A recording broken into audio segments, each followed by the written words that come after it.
आणि बुलेटिनच्या सुरुवातीलाच एक महत्त्वाची बातमी आहे। भारत पाकिस्तान या दोन्ही शेजारील देशांमधील संघर्ष अद्याप कायम असतानाच आता एक नवी घटना समोर आली आहे। चीनचं हेरगिरी करणारं जहाज हे भारताच्या समुद्री हद्दीमध्ये आढळल्याने खळबळ माजली आहे। चीनच्या जहाजांच्या या फ्लीटमध्ये एकूण 4 जहाज आहेत। आपण या दृश्यांच्या माध्यमातून पाहू शकतो यापैकी 3 जहाजं ही अरबी समुद्र आणि बंगालच्या उपसागरामध्ये मोकळ्या ठिकाणी तैनात झाल्याचं समोर येत आहे। जहाजांची ही फ्लीट संशोधन करणारी असल्याचं सांगितलं जात असलं तरी ही जहाजं हेरगिरी जहाजं असल्याची देखील चर्चा सुरू झाली आहे। तर काय आहेत या जहाजांची वैशिष्ट्ये आपण पाहूयात ग्राफिक्सच्या माध्यमातून। चीनी नौदलामध्ये दाखल झालेल्या जहाजांची गुप्तहेर जहाज म्हणून ओळख करण्यात आली आहे।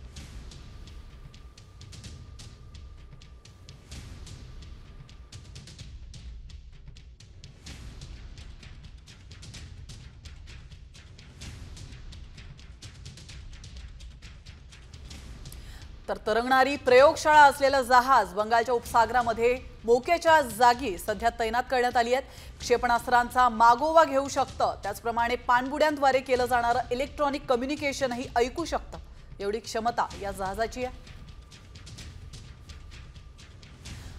तर समुद्रशास्त्रीय वैज्ञानिक मोहिमांच्या नावाखाली पाळत ठेवण्याचं काम या जहाजांकडून केलं जातं। तर सुरक्षा दलांनी छत्तीसगड तेलंगणा सीमेवर ऑपरेशन ब्लॅक फॉरेस्ट राबवत नक्षलवाद्यांची या भागावरील दहशत मोडून काढली आहे। 21 दिवसांच्या या मोहिमेमध्ये सुरक्षा दलांनी अनेक म्होरक्यांसह 31 नक्षलवाद्यांना ठार मारल्याची माहिती केंद्रीय गृहमंत्री अमित शहा यांनी दिली। पुढील वर्षी मार्च महिन्याच्या अखेरीपर्यंत देशातून नक्षलवाद संपुष्टात आणण्याचा निर्धार सुरक्षा दलांनी केला आहे। रिजल्ट आपका फिगर्स में हो सकता है कि रिजल्ट कम दिखाई दे, क्योंकि इससे जो छोटे ऑपरेशन थे उसमें भी उनकी जो किलिंग्स थी वो बहुत ज़्यादा हुई है। परंतु इस अभियान में जो एक आप ओवरऑल इस अभियान का एक देखेंगे तो उसमें हमने उनका एक जो गढ़ था उस गढ़ को हमने एक सेफ हेवन ना बना करके ये एक संदेश दिया है कि जो भारतीय सशस्त्र सेनाएं हैं, भारतीय जो केरपू बल है, जो सिविल पुलिस है, वो कहीं पर भी आकर के उनको खदेड़ सकती है। आणि आता अजून एक महत्त्वाची बातमी समोर येते। मणिपूरच्या चांदेल जिल्ह्यामध्ये भारत म्यानमार सीमेजवळ 10 दहशतवाद्यांना ठार करण्यात आलंय। आसाम रायफल्सच्या तुकडी आणि दहशतवाद्यांमध्ये मोठी चकमक झाल्याची माहिती समोर येते। या कारवाईमध्ये किमान 10 दहशतवाद्यांचा खात्मा करण्यात आल्याची माहिती देखील सैन्य दलाने दिली आहे। घटनास्थळावरून मोठ्या प्रमाणात शस्त्रे आणि दारूगोळा देखील जप्त करण्यात आलाय। चांदेल जिल्ह्यातील काही भागात अजून काही दहशतवादी लपले असण्याची देखील शक्यता आहे, त्यामुळे सैन्य दलाकडून शोध मोहीम सुरू करण्यात आली आहे।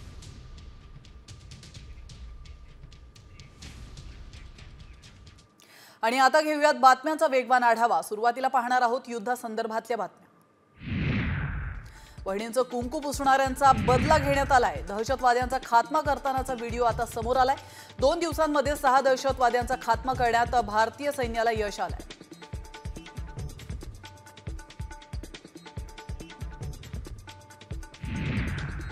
एका अमेरिकन उपग्रह कंपनीनं पहलगामचे हाय रिझोल्यूशनचे फोटो पाकिस्तानी लोकांना पुरवल्याचा संशय आहे। हे खरं असेल तर पहलगाम हल्ल्यामध्ये अमेरिकेचा निष्काळजीपणा नाकारता येत नाही। सूत्रांच्या माहितीनुसार पहलगाम हल्ल्यापूर्वी 10 दिवस आधी या भागाच्या सॅटेलाइट इमेजेस घेण्यात आल्या होत्या। पहलगाम हल्ल्यातील दहशतवाद्यांचा भारतीय लष्करानं खात्मा केलाय। पुलवामाच्या त्रालमधील चकमकीमध्ये दहशतवाद्याचा खात्मा करण्यात आलाय। यात जैशचा टॉप कमांडर आसिफ शेखला ठार मारण्यात आलाय। पहलगाममध्ये आसिफ शेखनं पर्यटकांना धर्म विचारून गोळ्या घातल्याचं आपण पाहिलं आणि त्याच आसिफ शेखला आता सुरक्षा दलांनी ठार केलाय।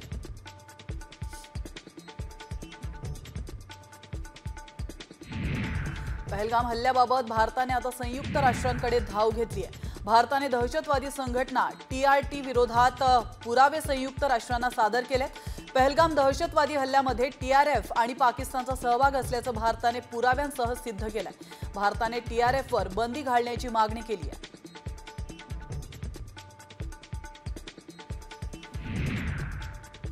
ऑपरेशन सिंदूर आधी पंतप्रधान मोदींनी 47 गुप्त बैठका घेतल्याची माहिती सूत्रांनी दिली आहे। पहलगाम हल्ल्याला उत्तर देण्याचा निर्णय मोदींनी सौदी दौऱ्यादरम्यानच घेतला होता अशी माहिती समोर येते। NSA, CDS लष्करी अधिकाऱ्यांसोबत गुप्त बैठका मोदींनी घेतल्या। 23 एप्रिल ते 5 मे दरम्यान मोदींनी तब्बल 47 गुप्त बैठका घेतल्याची माहिती सूत्रांनी दिली आहे। पाकिस्तानने भारताला दिलेल्या अणुबॉम्बच्या पोकळ धमकीवरून संरक्षण मंत्री राजनाथ सिंग यांनी महत्त्वाचं आवाहन केलंय। पाकिस्तानची अण्वस्त्रे आंतरराष्ट्रीय अणु ऊर्जा संस्थेच्या देखरेखीखाली घेतली पाहिजेत अशी मागणी राजनाथ सिंग यांनी संपूर्ण जगाला केली आहे। ते श्रीनगरमध्ये बोलत होते।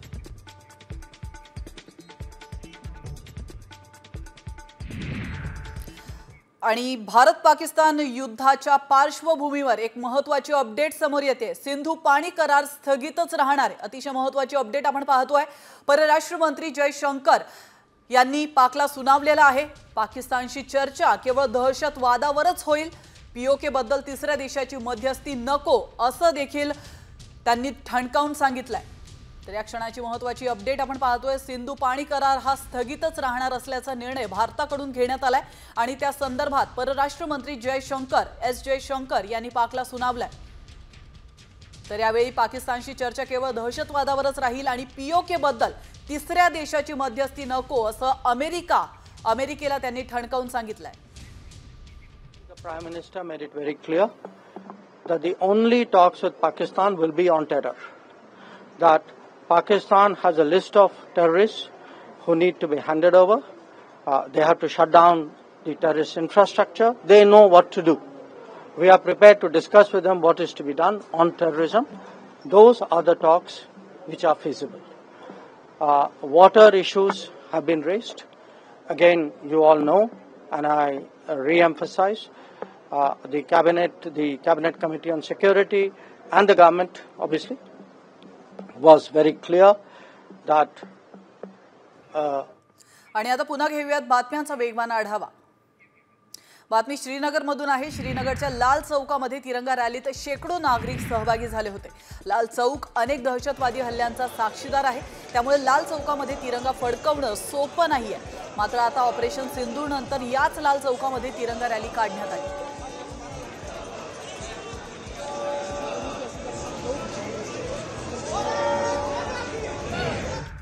जम्मू काश्मीरच्या कठुआमध्ये लष्कराच्या गणवेशात 2 संशयित दिसलेत। या दोघांनी महिलेकडून पाणी मागितलं आणि त्यानंतर ते गायब झाल्याचा दावा करण्यात आलाय। दरम्यान परिसरामध्ये सुरक्षा व्यवस्था कडक करण्यात आली आहे। पोलीस आणि निमलष्करी दलांनी संयुक्त शोध मोहीम सुरू केली आहे। बलुचिस्तानमध्ये पाकिस्तानच्या सैन्यावर हल्ला करण्यात आलाय। त्यात 14 जवान ठार झालेत तर अनेक जण जखमी देखील झालेत। 9 मे रोजीची ही घटना असून त्याचा व्हिडिओ आता जारी करण्यात आला। बलुचिस्तानमधल्या पंजगुरमध्ये पाकिस्तान सैन्यावर बलोच लिबरेशन आर्मी या दहशतवादी संघटनेनं हल्ला केला होता।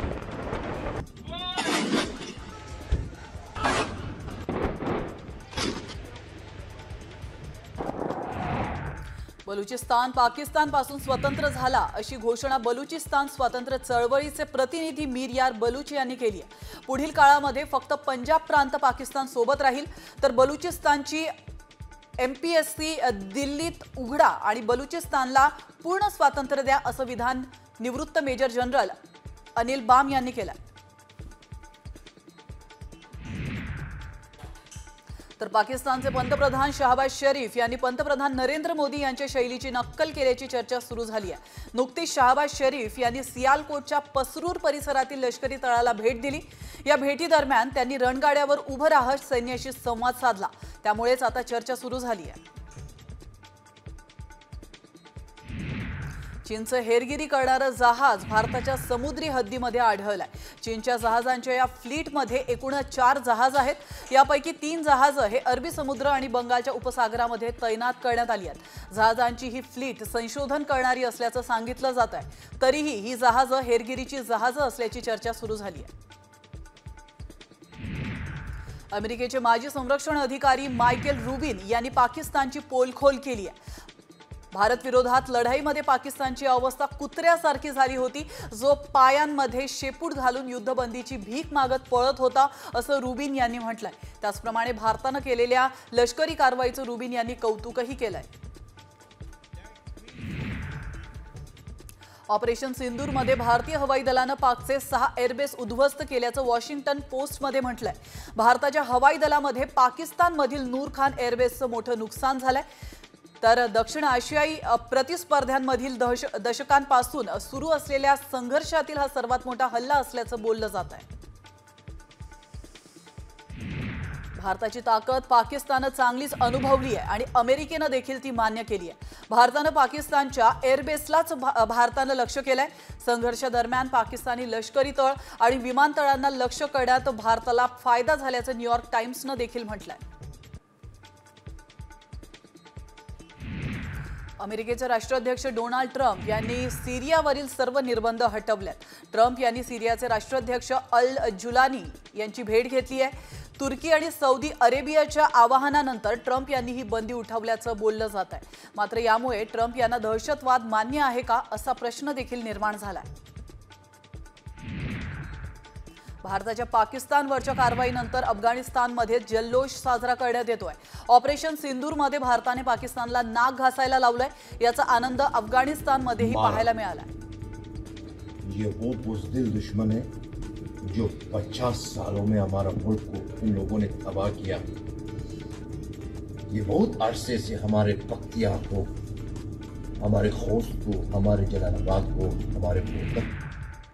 कराचीमध्ये 12 मेला हजारो कट्टरपंथी नेते आणि दहशतवाद्यांनी पाकिस्तानी सैन्याच्या समर्थनार्थ एक रॅली काढली।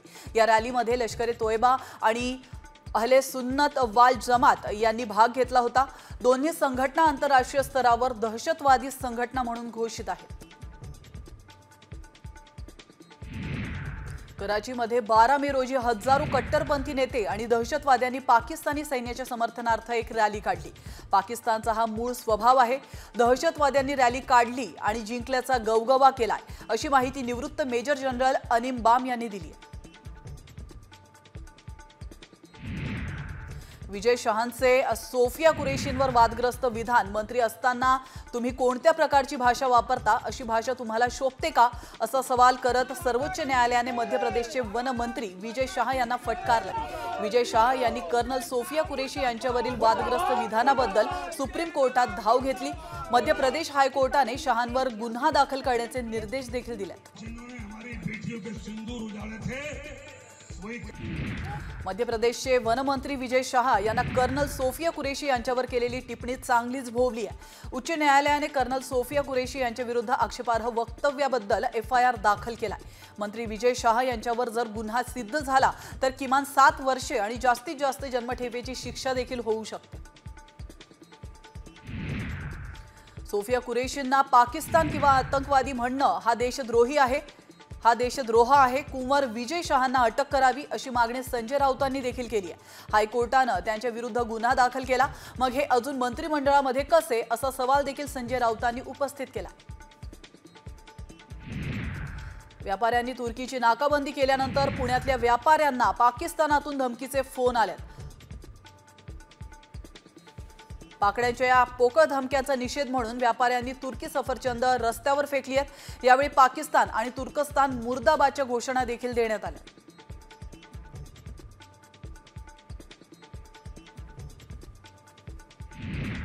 पाकिस्तानातून धमकीचे फोन आल्यानंतर पुण्यातील सफरचंद व्यापाऱ्यांनी सहपोलीस आयुक्तांची भेट घेतली आहे। संपूर्ण हकीकत त्यांनी आयुक्तांना सांगितली आहे। तुर्कीच्या सफरचंदावर बंदी घातल्यानंतर व्यापाऱ्यांना आज सकाळी पाकिस्तानातून धमकीचे फोन आले होते। तुम्हाला देशसेवा करायची असेल तर तुमच्याकडे एक चांगली संधी आहे। भारतीय सैन्य दलाने अनेक पदांसाठी भरतीची अधिसूचना जारी केली आहे। तांत्रिक पदवीधर अभ्यासक्रम जानेवारी 2026 साठी अर्ज मागवण्यात आलेत। उमेदवारांना 29 मे पर्यंत अर्ज करता येणार आहेत। ठाणे शहर पोलीस आयुक्तालयाच्या हद्दीत ड्रोन किंवा इतर मानवरहित हवाई वस्तू उडवण्यास मनाई करण्यात आली आहे। शहरामध्ये काही समाजकंटकांकडून या उपकरणांचा वापर होण्याची शक्यता लक्षात घेता कायदा आणि सुव्यवस्था राखण्यासाठी हा निर्णय घेण्यात आलाय। ठाणे पोलीस आयुक्त कार्यालयाने याबाबत आदेश जारी केले। भारतातून दुबई मार्गे आखाती देशांमध्ये कांदा निर्यात सुरू करण्यात आली आहे। कांद्याची वाहतूक करण्यासाठी कंटेनर लासल गावामध्ये दाखल झालेत। भारत पाकिस्तान तणावाच्या पार्श्वभूमीवर कराची बंदरातून माल वाहतुकीस केंद्र सरकारने बंदी घातली होती आणि त्याचा दुबई मार्गे आखाती देशात होणाऱ्या कांद्याच्या निर्यातीवर परिणाम झाल्याचं पाहायला मिळालं होतं।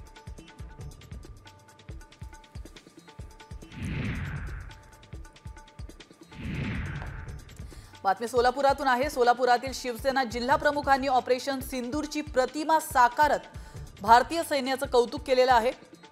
शिवसेना जिल्हा प्रमुख अमोल शिंदे यांनी कारवर ऑपरेशन सिंदूरची प्रतिमा साकारली आहे। तर कारवर रणरागिणी सोफिया कुरेशी आणि व्योमिका सिंग यांचे फोटो देखील साकारण्यात आले।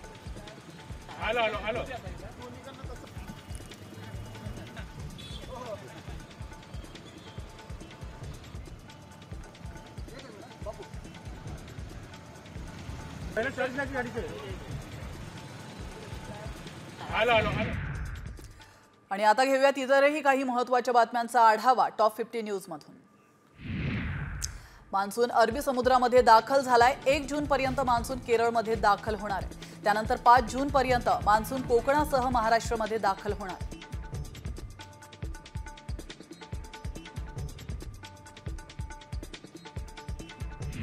वाशिमच्या मनोरामध्ये शेतकऱ्याचा शेतमाल पावसाच्या पाण्यामध्ये वाहून गेला। हवामान विभागाने दिलेल्या अंदाजानुसार जिल्ह्यात अवकाळी पाऊस सुरू आहे। त्यामुळे कृषी बाजार समितीकडून शेतमालाची काळजी घेण्याचं आवाहन करण्यात आलं होतं। मात्र व्यापाऱ्याचा माल ओट्यावर ठेवल्यामुळे शेतकऱ्यांना शेतमाल बाहेर ठेवावा लागला।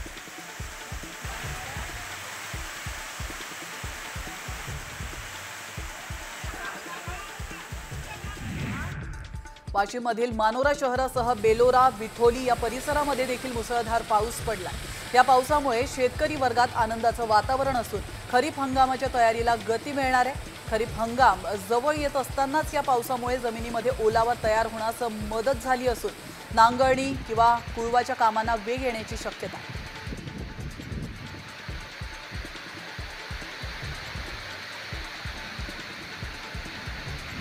वर्धेच्या पुलगावासह इतर भागामध्ये विजेच्या कडकडाटासह अवकाळी पावसाने हजेरी लावली आहे। त्यामुळे नागरिकांना दिलासा मिळाला। तसंच अचानक आलेल्या पावसामुळे व्यापाऱ्यांची चांगलीच तारांबळ उडाली आहे। दरम्यान पावसामुळे उन्हाळी पिकांचं देखील नुकसान होण्याची शक्यता वर्तवण्यात आली आहे।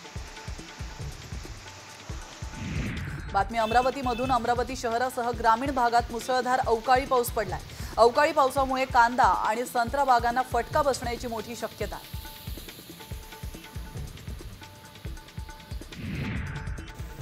कराडमधल्या पाटण तालुक्यामध्ये वळीवाच्या पावसानं हजेरी लावली आहे। या पावसामुळे ज्वारी, भुईमूग आणि आंबा पिकांचं मोठ्या प्रमाणात नुकसान झालंय। अचानक आलेल्या पावसामुळे आठवडी बाजारामध्ये व्यापाऱ्यांची तारांबळ उडाल्याचं पाहायला मिळालं। कोल्हापूर शहरासह ग्रामीण भागात जोरदार वाऱ्यासह अवकाळी पाऊस पडलाय। सगळीकडे ढगांचा गडगडाट सुरू असून वीज पडण्याची देखील शक्यता वर्तवण्यात आली आहे। त्यामुळे घराबाहेर न पडण्याचं आवाहन जिल्हा प्रशासनानं केलं आहे। वैभववाडी तालुक्याला सलग तिसऱ्या दिवशी अवकाळी पावसाने झोडपून काढलंय। शहरामध्ये अनेक ठिकाणी गटारे तुंबल्याने रस्त्यावर पाणी आलं होतं। वादळी वाऱ्यासह झालेल्या पावसामुळे अनेक भागात झाडांची पडझड देखील झाली आहे। अर्धा तासापेक्षा अधिक काळ या भागामध्ये पाऊस झाला।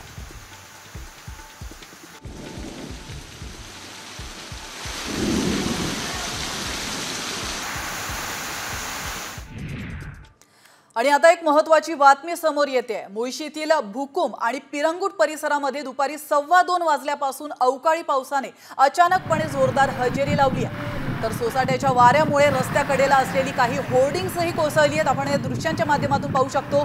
पिरंगुट घाटातील एक धोकादायक झाड रस्त्याच्या मध्यपर्यंत कोसळलंय। त्यामुळे वाहतुकीला अडचण देखील निर्माण झाली आहे। पावसाचा जोर एवढा आहे की घाटातील म्हसोबा मंदिराजवळ धबधबा कोसळू लागला।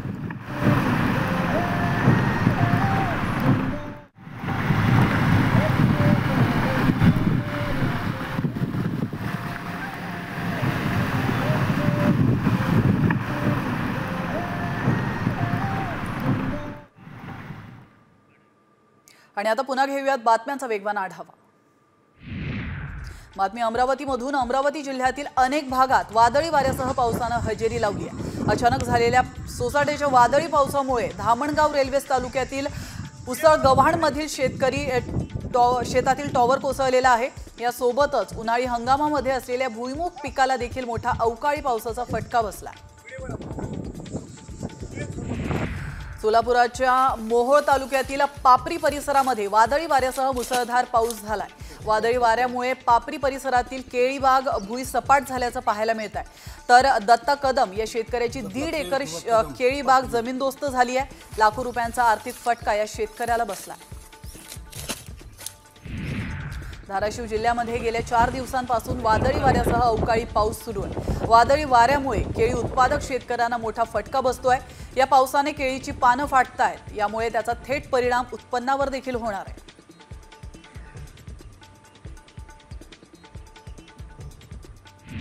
पुण्यातील भोर ते महाड रस्ता पावसामुळे चिखलमय झाल्याचं पाहायला मिळत आहे। त्यामुळे वाहन चालकांची मोठी तारांबळ उडाली आहे। दरम्यान रस्ता रुंदीकरणाच्या कामामुळे जागोजागी खोदकाम करण्यात आले।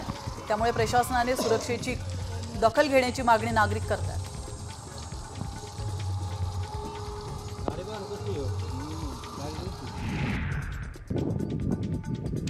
राजस्थान मध्ये वाळूचं वादळ उठलेलं आहे आणि त्याचा परिणाम बिकानेर आणि श्री गंगानगरमध्ये देखील दिसून आलाय। वाळूच्या वादळानंतर बिकानेरच्या काही भागामध्ये पाऊसही पडला।